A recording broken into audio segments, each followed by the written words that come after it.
They just get in the way of everything. Man, what As is you're showing up with a mayonnaise casserole to the freaking Super Bowl. No, not me. Well, you know what's crazy? Guys, we're live. Who brought the ranch dip? We are on every Off the Ball Network platform live talking about ranch dip, mayonnaise people, and how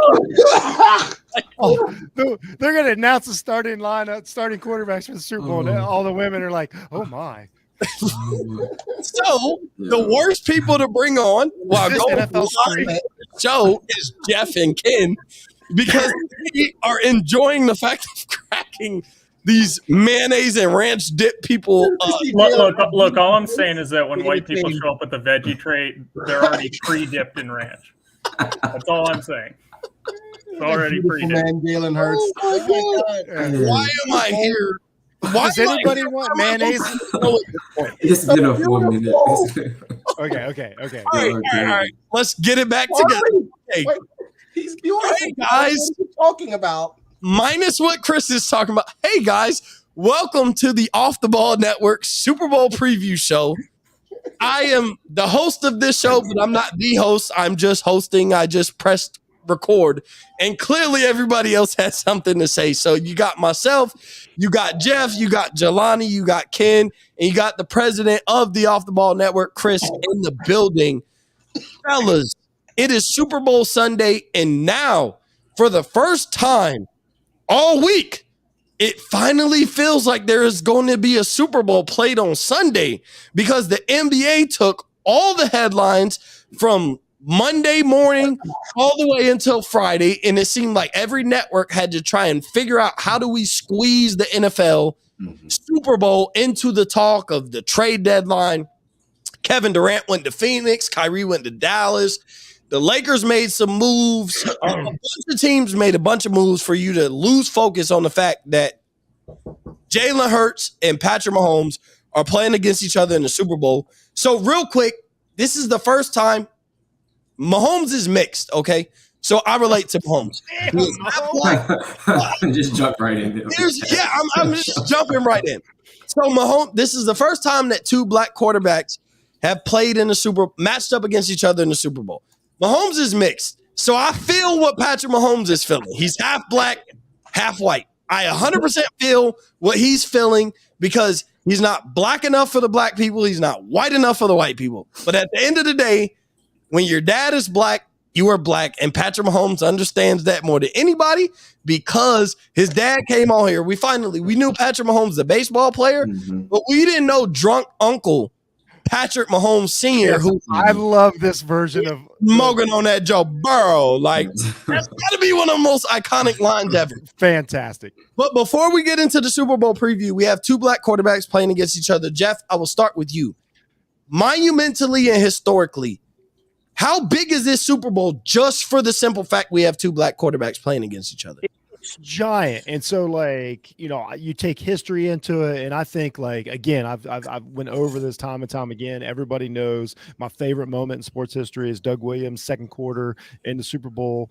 But, like, I think of people like, great players like Warren Moon, who had to go freeze his ass off in Canada because of these artificial blockades that, that people put in front of black quarterbacks for all these years. I remember all the stories, like, they couldn't play quarterback, blah, blah, blah. Like, I was raised in a time that I was told, like, well, you'll never have black quarterbacks, which even then young Jeff was like, this doesn't make any sense. So I think being a college fan really helped me open my eyes to be like, anybody can do anything. This is stupid.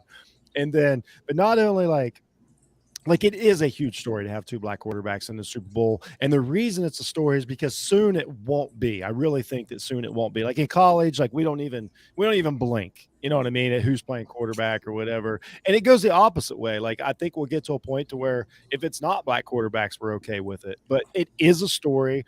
I said it before the show. There's a lot of people watching this game that it still gets their panties in a wad, and that's great. Like, I hope those people have a miserable night. I hope they never watch sports again. I don't care. I don't care about the threats. I don't care about all the fake. We're never watching the game again. I don't care about any of it. These are two really good quarterbacks who have worked their ass off to get here.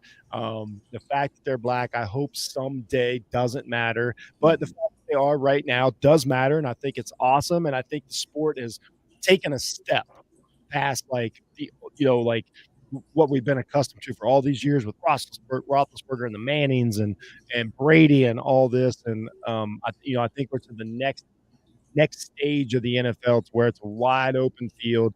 The best players are going to play. We build a team around, young black quarterbacks instead of constantly trying to figure out like who's going to, take their place. So it is a big deal. But then once the game starts, I hope it opens up a bunch of eyes to be like, oh, these kids are just good football players. We can move on now. And Jeff has now invited himself to eat baked mac and cheese at a cookout. So shout out to you, Jeff, because what people don't know is yes, Jeff is a white man who is very cultured and also understands that, Jeff hates running backs and Jeff hates white people. Yeah, someday we might care about running backs in the Super Bowl again. Yeah, Jeff should be the representative of all white people in America. But Jelani, bro, 2 black quarterbacks or a mix. If we want to put it in real perspective, because that's how people want to do it, a mixed quarterback who's we're not doing that. We're not. No, but I just want to say it because I'm mixed. So a mixed quarterback whose father is. Whether it's you or Patrick Mahomes, if you walk into Dollar General at 11 o'clock, you get treated as a black man. And that's what I'm glad you said. I understand what you're saying. I'm glad you said it, though, because that's how people feel. 100%. And I've tried to tell people, yes, I'm mixed and my mother is white. But at the same time, if I walk into somewhere and I tell somebody my mother is white, they don't care. They be like, you're a black guy. So, Jelani, 2 black quarterbacks in the Super Bowl. How are you feeling? Really amazing. Like I said, like Jeff said, I really can't put it any better than he did. But I hope one day it doesn't matter. It kind of is weird that it was a Super Bowl 57 and it's the first time it has happened. Even though I'm sure, not being that there's quarterbacks that probably, basically, I'm sure there's pretty much there's quarterbacks that could have been in that position, and this could have been something that hasn't been talked about for a while. It could have been something that has happened. But like I said, it's here, it's now. And at this point, it's 2 of the best teams, 2 of the better quarterbacks this year, 2 guys that finished first and second in MVP voting. So that's the main thing. That's what matters the most. And really just seeing whoever comes out on top. Like I said, it is monumental because they are 2 of, I guess, what we would consider the better quarterbacks in today's game. Jalen Hurts, I think, with this season has kind of put his name in that hat. We'll see in years to come. But I think it's exciting. Like Jeff said before we got on, I'm glad it's still kind of stirring the pot. I'm glad it makes certain people mad because if it doesn't, or I guess if it didn't, it just wouldn't. It makes it a conversation I'm hoping that's put to rest soon, but hopefully opens the eyes to those that still have a problem with it, whether it makes them mad or not. This is not going away. Obviously, like we've seen the transition, obviously, in the styles of play as well. Everybody wants these type of quarterbacks. Everybody wants these style of quarterbacks. And that's what's, we've seen it in college. We've seen it as low as right now. I've seen 10-year-olds running the pro style offenses now. So it's going to continue to be a thing. And, the athleticism of these quarterbacks is going to continue to grow in this sport and in this game. And they're not going anywhere. So like Jeff said, they better get used to it. Yeah. And it gets to the point where we possibly are about to have 2 black quarterbacks be drafted in the top 3. Like we got Bryce Young, we got CJ Stroud. Like there's a possibility where 2 of the 5 best quarterbacks coming into this draft are also black. So it's like it sets up for the future.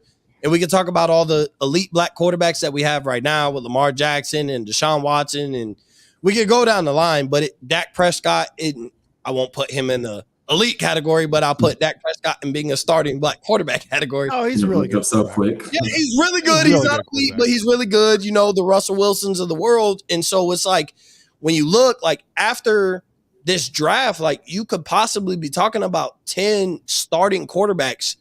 About 10, 11 starting quarterbacks are black, and we'll see what other moves some of these teams make. But that's a conversation for another day. So Ken, before we get to Chris, like just 2 black quarterbacks. This is a historic Super Bowl. How are you feeling about it?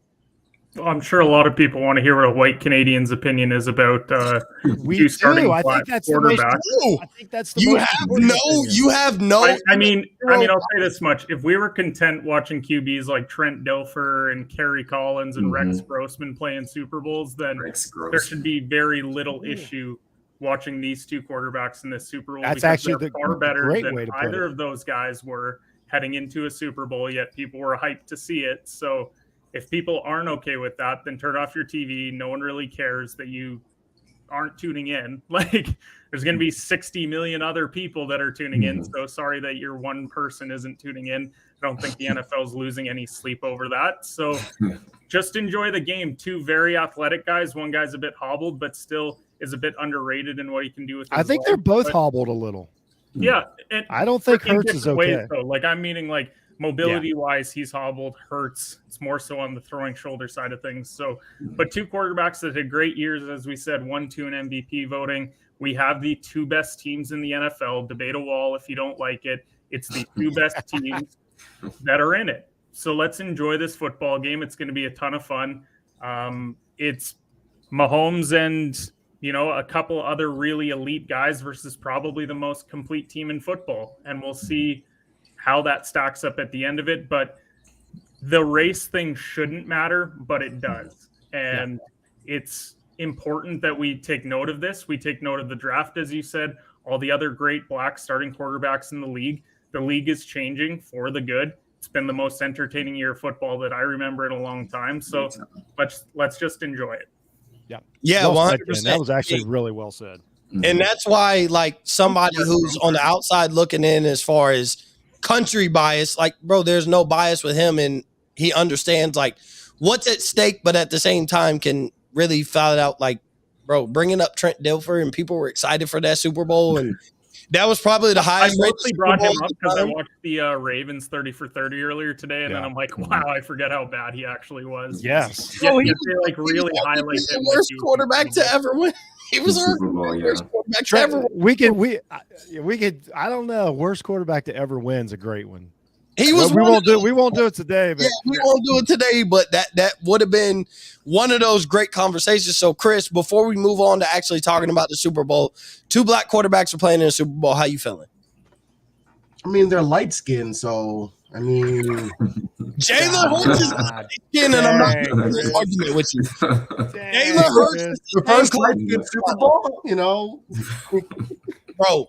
We are not doing that. What I will say, we are not doing that Hurts today. is not considered light skinned. You got me versus Jelani.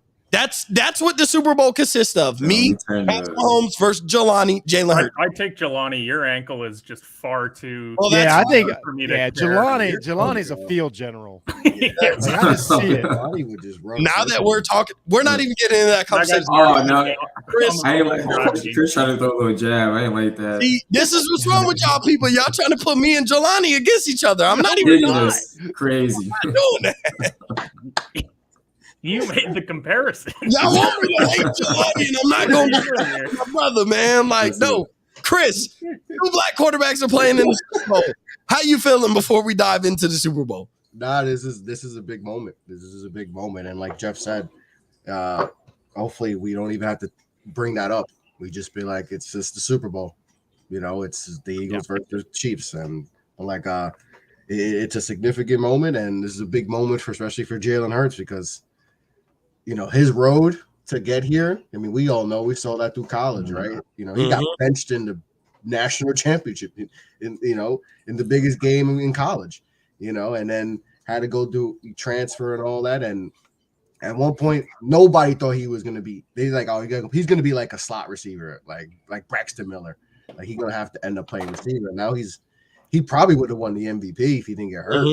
So this is a big, and then for Patrick Mahomes, back at it again, Super Bowl number 3 for him. But this is a significant moment and all that. And but I think we're finally going to get past that, like, oh, black quarterback versus black quarterback. We're just gonna get to the point where we're just gonna talk about, it's just gonna be team versus team, and then boom, that's it. And I honestly think this could be the last time that we have to deal with I it. think so. And it's great. But this is also like, it isn't even like it's also a cultural thing of like it's this next step in young players too. Like we're talking about young players, modern, like like the next stage. So it's kind of like every now and then in the NBA, like even like even last year with the the Celtics and stuff, it's like okay, it's time to move on from like the standards. It's time to take another step. So even regardless, like even if it was like we'll say Joe Burrow against Hurts, it's still an awesome matchup because it's like we're moving on to the next wave. This is the next era of, and we already got past like because remember Lovie Smith, Tony Dungy in Super Bowl 41. First two black coaches to go play each other in the Super Bowl. So we got that. Now we got the two verses. So like it's gonna get to the point where there's no. You don't have to talk about that no more. The race. That you don't even like if you watch an NBA game, you don't even think about what. You're not thinking about Doc Rivers versus whoever. But the NFL's got a way to go. Me and Mo talked about it before the show. Like the NFL is still like really cares about certain demographics of who watches the game, and they slow step all this stuff. They're far behind. They're way behind. Unless it's owner. Now, if we get to that point where they'll probably bring that up to first two owners. But what's awesome about this is, and I said this morning on AB show, is what I like about this game is like a bunch of young kids will watch the Super Bowl and all they'll know is that their favorite player is either Hurts or Mahomes. You know what I mean? Like their favorite quarterback will be Hurts or Mahomes. I'm like, that feels awesome to me because young Jeff would have really like loved that. You know what I mean? Like I would have liked been able to cling on to these guys that are a lot of fun. They're good.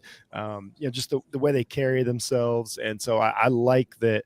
I like the example that they're setting, and it's just we're moving on. Yeah, and it becomes like before we move on, it's just one of those like. At the end of the day, like Jalen Hurts is going to be some young kid's favorite player. Patrick Mahomes is already he's fantastic. He's everybody's favorite player, or a lot of young kids' favorite player, and it just sets a precedent that, like, when Doug Williams did it back in the day, I really feel like at the time there still was a belief like, okay, Doug Williams is an anomaly, and that can't be 100%. But now that you got Mahomes and Hurts and Deshaun Watson and Dak Prescott and Russell Lamar Wilson, Lamar Jackson, now it's like, okay, not only can to a certain point, like guys like, not even just a race thing, like Justin Herbert, Joe Burrow, like all these like athletic, fun, guys that think on their feet, play the game a little different. Like it's time. We're allowed now to being athletic. You can now play quarterback. Like just there you go. That's what I'm saying. An athlete, you can now because it used to be right. It was the most athletic kid play quarterback until what? You guys tell me. Like, high school or college. He was told like, okay, come high school, like you're, Antoine Randall might get a shot to play quarterback now. That's what I'm saying. Yeah, and I know for a simple fact, like in high school, like I seen one of the best quarterbacks in high school that I've ever played against in my life, and he went on to college. Ryan Davis, he played at Auburn. He went to go play wide receiver for Auburn, and like this is one of the best quarterbacks I've ever seen in my life, based on athleticism, throwing the ball or whatever. So, and then he goes plays receiver. So he went against, and it's not about he went against, but it's the fact. Oh, okay, at the next level, you're not that guy. And so come after high school, like athleticism and all that is out the window. But now it's a factor, all these quarterbacks. So I want to talk about X factors. Okay. All right. So there are some guys that we're looking at, and they are the difference makers in the Chiefs or Eagles winning the Super Bowl. So I'm going to start with my X factor. It's Marquez Valdes-Scantling. That is my X factor in this game. He had a big AFC championship game. First off, like he was the difference with what Kansas City was able to do with all the wide receivers being hurt and him being able to have 6 catches over 100 yards and ultimately be a difference in winning a championship. To me, when it comes to X factors, we know the obvious. Like we talk about Travis Kelce, and you could put it on Jalen Hurts or you could put it on AJ Brown. But when we get in this conversation, it's the guys like who steps up in the big moment that you fully trust, or not even fully trust, but like if he steps up, it's the difference between winning and losing. And I think it's Marquez Valdes-Scantling for me. He's from the 727, so shout out to him. He's from back home. I seen him play in high school. But I just feel like the way he played in the AFC Championship game, if he can mirror that performance today, I think Kansas City can win the Super Bowl. Like Kadarius Toney is coming back. McCole Hardman is the one player not playing, but Kadarius Toney's coming back. Juju Smith-Schuster is supposed to play. Like they have all their weapons. And so if I value a guy that's not named Travis Kelce is Marquez Valdez-Scantling. He's a guy who's the top off of defense. Yep. And he showed that in the AFC Championship game. And I think if he can show that, because you're going to have Darius Slay on whoever the outside receiver is, you're going to have Brad Berry on the other outside receiver. But I think if Valdez-Scantling can make a couple of big plays up the middle in the middle of the game, when the game gets dry and we're not looking at the superstars and we're looking at those difference makers to make the plays, I think Valdez-Scantling is the guy. So for me, my X factor is Marquez Valdez-Scantling. Chris, who is your X factor in this game? My X factor in this game. Oh man, I mean Valdez-Scantling is a good one. Valdez-Scantling is going to run his ass off tonight. I think he's going to be him and Devontae Smith are going to run more routes without targets than anybody else. That's the key to the game. Like and they might have each of them might have 2 catches and win the Super Bowl, but they're both going to run their ass off tonight. It's going to be awesome to watch. But I'm going to go Devontae Smith. I don't know. I woke up today. I'm like, I feel like Devontae Smith might win the Super Bowl MVP. I just feel like Jesus Christ. The Chiefs, yeah. I don't know. I could totally see it. I feel like he's gonna be able to get his stuff. Like AJ Brown's gonna be the focus for the Chiefs, and he's gonna be able to get his own. I could see him getting a big 40-yard catch. It feels like he always has one of those and all that. And I don't know, something tells me I feel like he's gonna have a big game. He's going to have like 6 catches and something that he's going to be able to do some work against this Chiefs defense. So I feel like he's going to be the X factor in this game.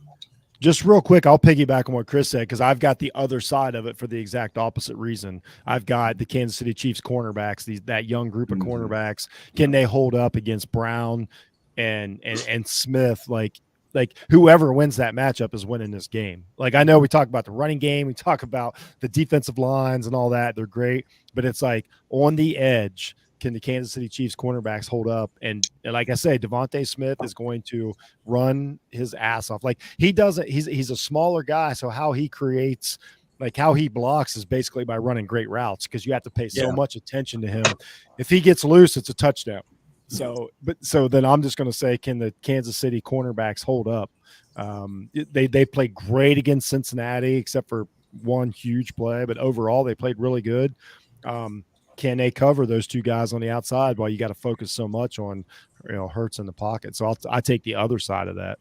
Yeah. So Ken, I know you don't have a lot of time, so give me your X factor, and also before you close out, because we're going to move on, we're not going to have this isn't going to be an hour and a half show. After you close out with who your X factor is, give me your prediction just in case we can't get back to you before you have to go. I think for me, it's the Eagles secondary, and it's because all year long, Philly's been 3rd in turnover differential.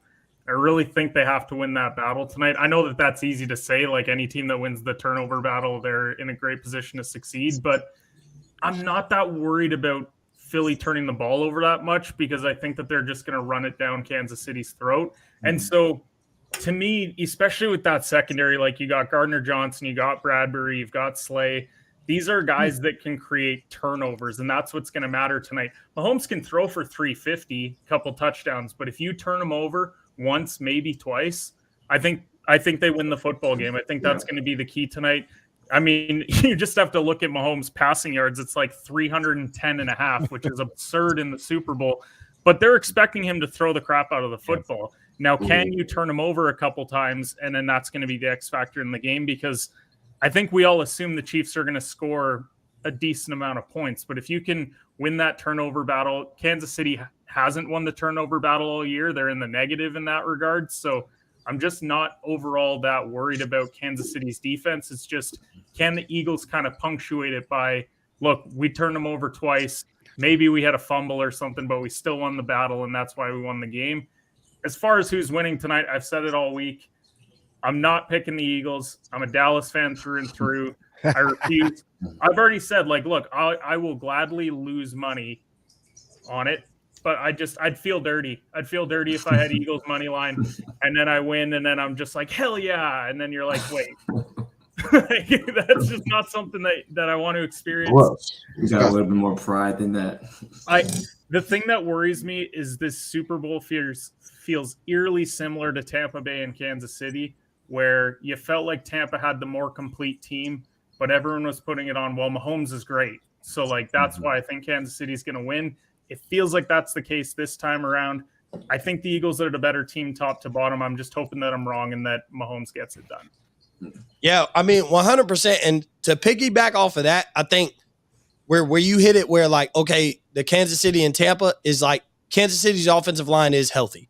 And so that, to me, where that's you're why going, I'm picking right. Kansas City, because I think they have the better offensive line this time around. And that's the difference in where, like, you're right as far as how this Super Bowl could go and where you're thinking. But at the same time, like, the one difference is their offensive line is healthy. And I know everybody's going to throw all the Eagles stats on they're third in history as far as sacks, as far as the defensive line goes and linebacker core or whatever. But at the same time, like, my thing with, and I'll get more into this with prediction, but I don't think Philly has had a tough enough schedule for me to really worry about that. So I'll throw this stat out where you're talking about, Mo. If you combine all the quarterbacks that the Philadelphia Eagles played this year and combine their stats as a quarterback, they would be the 24th ranked quarterback in the league. That's what you're talking about. Like, they just have not played good quarterbacks. And it's because I understand Philly is the complete team. Before I get to you, Jelani, I get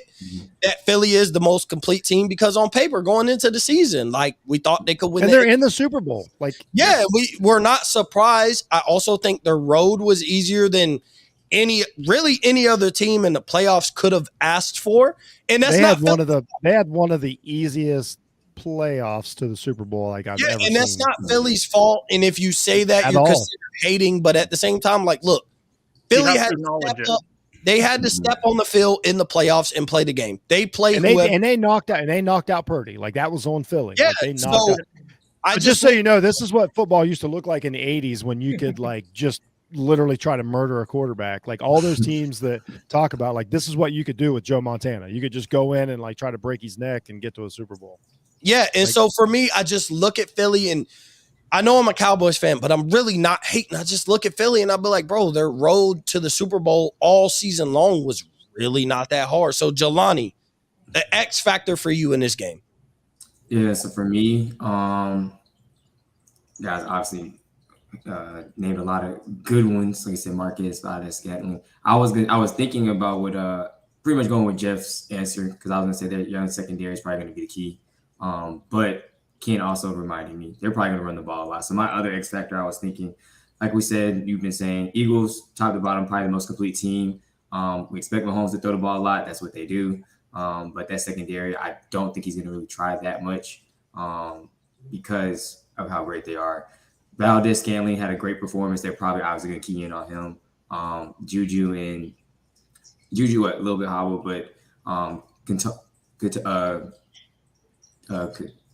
can't say his name. Yeah. That's your guy. Yeah, I was like, I don't think we're gonna. That's my photograph. But anyway, he they're gonna find spots and choose spots, try to give him the ball. But I really think it's gonna be McKinnon. He was big, especially mid-season for them. Obviously once Clyde Hilaire went down, and I think it's gonna, like, he didn't really do too much last game, but I think it's gonna be this game specifically is gonna be one where he's gonna have to make timely catches and timely plays, and Mahomes is gonna find him. Being that I don't think he's gonna be able to push the ball downfield that much. Obviously, we saw this year and a little bit last year how they've been playing Mahomes without Tyreek Hill when he's not in, and then I just feel like I said, running wise, not really, but he's going to be kind of like that guy who can check down to. He makes people miss in open spaces. You're thinking like a James White situation. Pretty much. I mean, not James, to, yeah. that's it's almost going to be like a James White. Yeah. It's all right. Because me and Perez talked about it. We're good. He's going to be a James White situation. That's what it feels like 10 catches for 90 yards. Yep, but exactly. So I think that's going to be what's going to keep them in the game for sure. In times where Mahomes may not be able to push the ball down the field that much, they double teaming Kelsey, or he's not able to get the ball to Valdez. So I think I got a follow-up question real quick. Do we think this is going to be a game that, and I've said this for years, and Tampa Bay proved it right a couple years ago, we're going to worry about like all this stuff all year with all these defenses and all the blitzes, and are we going to come out and just see another game to where both teams just play cover 4 and try to keep everything in front of them and make the quarterbacks think a little bit and think that's what's going to happen, right? I think on the Philly side, they're not worried about blitzing because they feel like they can get home with 4. Because they're just going umbrella, right? And rushing. Yeah, but like that's what they're going to do. They're going to get home with 4, and then the corners they're probably going to pick their spots, but they're going to try and turn them over a couple times. So I totally agree. I think they're going to. I think that's why the secondary is the X factor, because the D line we know is like all time good. They can hit home. Season that they had.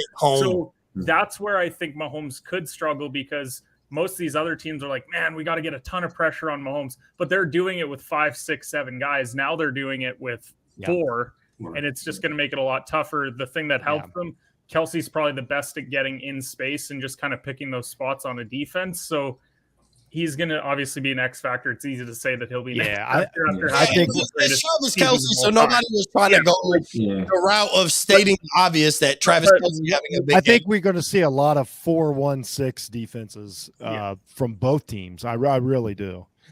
But the thing also that I don't think that we've made mention of enough is the fact that, like, and Jeff mentioned the injury to Hurts, like AJ Brown in the playoffs has 50 total yards in 2 games.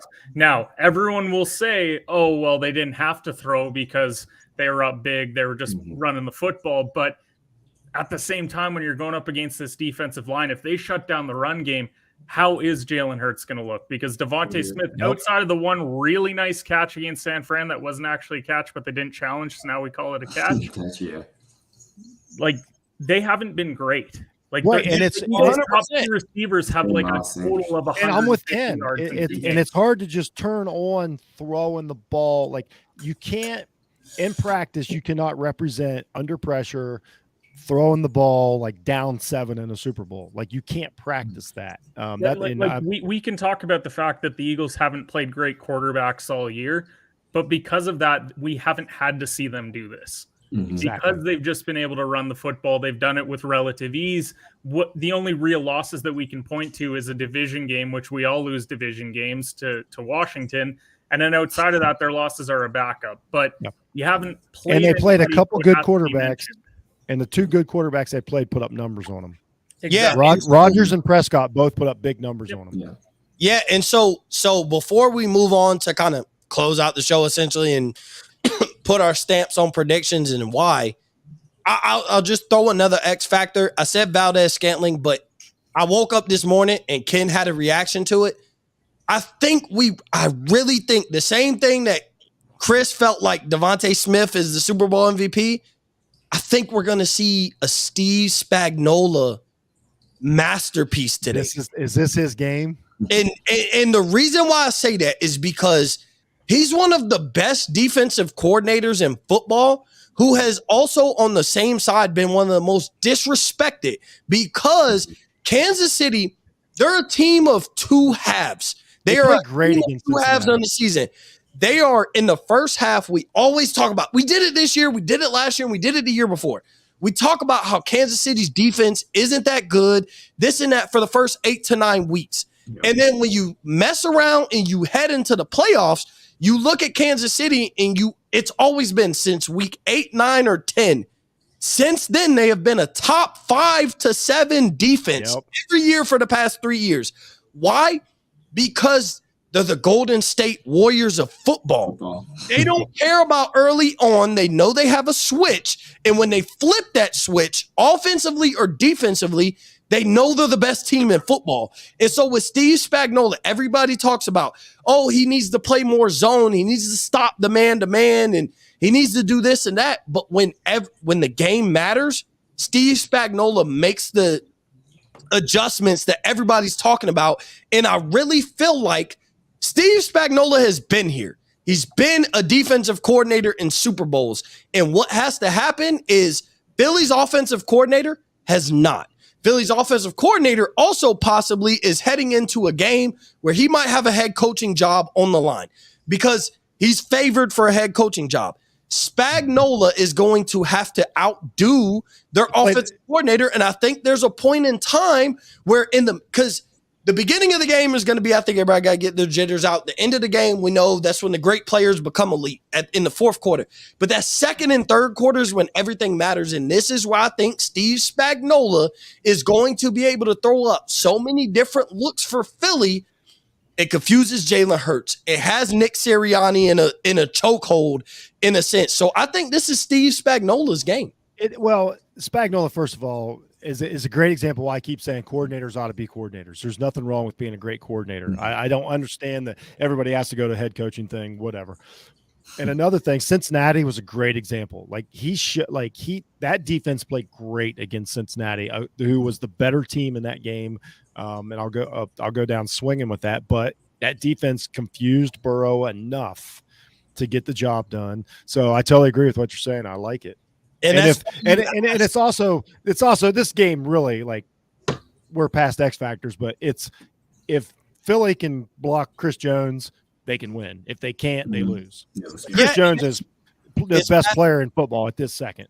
Yeah, and it's past the fact of like, okay, I know the players have to play, but at the same time, like, coaching matters. And we're seeing that in the NBA. We're seeing that in the NFL.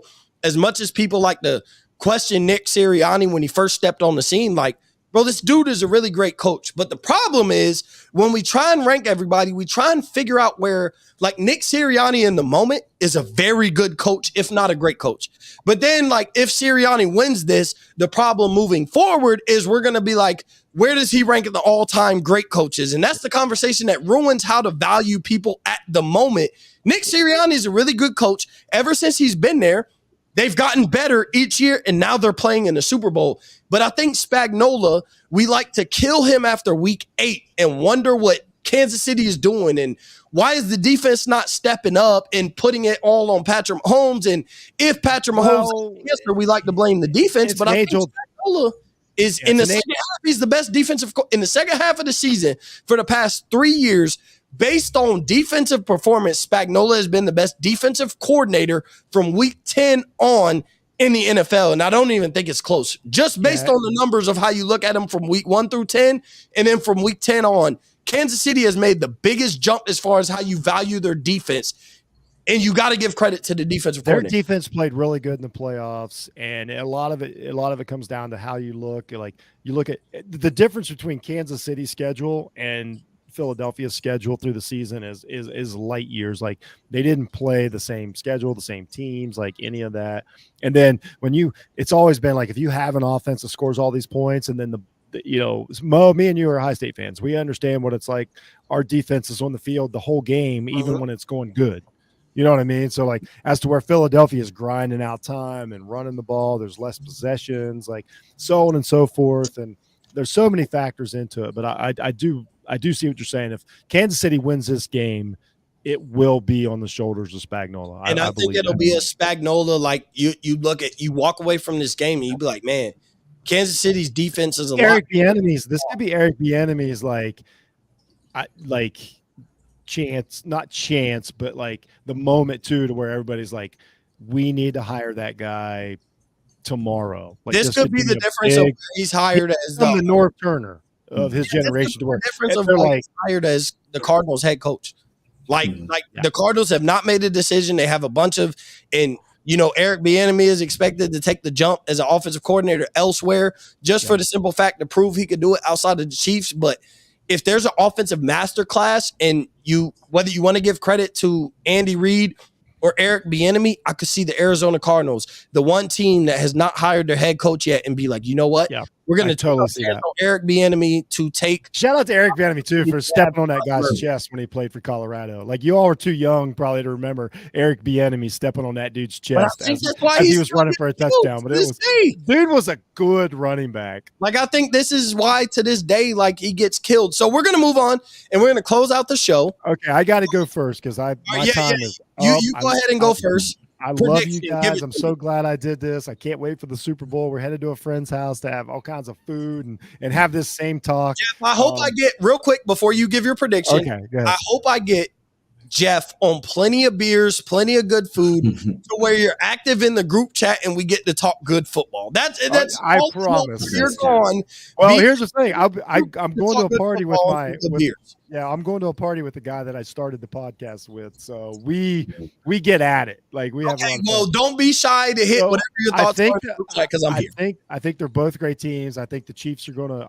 I do believe the Chiefs are going to win, and I'll say the score will be somewhere in the neighborhood of like 35, 20, 24 Chiefs, but I think it's going to be a better game than the score, if that makes any sense. Well, Jeff gave it to you here. So appreciate you, Jeff, for I agree with everything you guys said. I can't wait to watch a game. Everybody go listen to all the Off the Ball Network, all these great guys over here, listen to all their shows. And it's been a pleasure, and I can't wait for the recap show later this week. Yeah, either this evening or tomorrow, 100%. But appreciate you, Jeff. And I'm out. Peace out. All right, so I'm gonna give you know what, Jelani? No, I feel like I've put you in the back burner. Give me your prediction. I ain't giving mine first. You go ahead and give me your prediction. I feel like you've been in the back burner on accident. Appreciate it. Yeah, a little bit. Now it's just been a long day. Tired, sleepy. Lost two of my guys from my AAU team, so it's been one. So I'm hoping for a great game tonight. My prediction is honestly very close to the NFL script picture that we all saw, 37-34. I honestly was going that, but I was going the other way because just like last game, I said Bunker was going to make a last-second field goal to end up winning the game for them to go to the Super Bowl. I'm feeling kind of the same way today. I think it's going to be a really back-and-forth type game. I think it starts off slow. It picks up in the third quarter or second half. And I honestly think Bunker wins by last second field goal as well. With a classic Mahomes, a minute to 50 seconds to get down the field and get in a field goal position. So I'm going to go 37-34, but I'm going to go Kansas City. Woo, okay. So you going Kansas City. Chris, before I give my prediction, who you got, bro? This is it. Put your stamp on who you got winning the Super Bowl because this is it. The Philadelphia Eagles, 21. The Kansas City Chiefs. I can't believe I'm going to say this. 28. Sorry. Eagles won. No way, no how. No, we do not need Philadelphia being world champions. Please. Patrick Mahomes gets his second ring, win Super Bowl MVP. They take care of business and win the big one. Andy Reid, he goes off in the sunset, retires, chills, and that's it. Kansas City wins the Super Bowl. All right. So to put the stamp, Prez took Kansas City. Jelani took Kansas City. So it comes to the point. Anytime a show gets on and takes a sweep, it never goes good for the team that takes a sweep. But the problem is history always seems to change itself. And I've stuck to this all week. And I just talked to my homeboy about this earlier today. So how can I move off my prediction? Kansas City, 27. Philadelphia, 24.